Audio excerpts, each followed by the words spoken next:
बिस्मिल्लाह। अस्सलाम वालेकुम। इदिन अस्सलाम।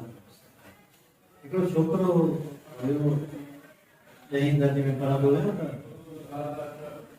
उहो अक्सर करे छा कंदो, पंहिंजे घर जो वींदो त मुंहिंजो पीउ ऐं माउ ॿार हलिया वेंदा ऐं हिकिड़ी पेतीअ में कुझु पैसा पिया हूंदा त उहो उतां चाबी खणी ऐं उहे पैसा खणी ऐं उहो हलियो वेंदो, ॿाहिरि कुझु न कुझु ख़रीद करण या वठणु।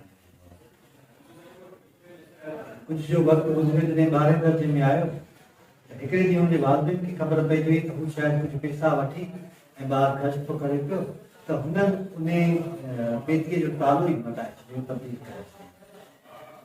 त हिनखे छोकिरे खे ख़बर पई त हिन अहिड़ो कमु कयो जो उन जेका चाबी हुयसि उन सां खोलण जी कोशिशि पियो करे त हिन खां तालो न पियो खोले। त हिकिड़े ॾींहं जा पीउ मां निंड पिया थिया त उहा चाबी ॿाहिरि रहिजी वई टेबल ते, हिन चाबी खणी उतां खोले वालिदिन मुंहिंजा तरक़ी कंदा विया, हीउ वॾो पियो थिए त आख़िर में हुननि छा कयो, हिकिड़ो डिजिटल तालो खणी ऐं उन में पैसा रखणु शुरू करे ॾिननि। हुननि जो उन में पैसा रखिया त हिनखे कोड जेको हुयो उहो ख़बर ई कान, घणेई नंबर हणे त उहे न पिया लभनि। हिकिड़े ॾींहुं नंबर हणे पियो त हिनजे पीउ मां हिनखे हिदायत कयनि त तोखे जेका बि शइ जी ज़रूरत हुजे उहा तूं वठी सघे।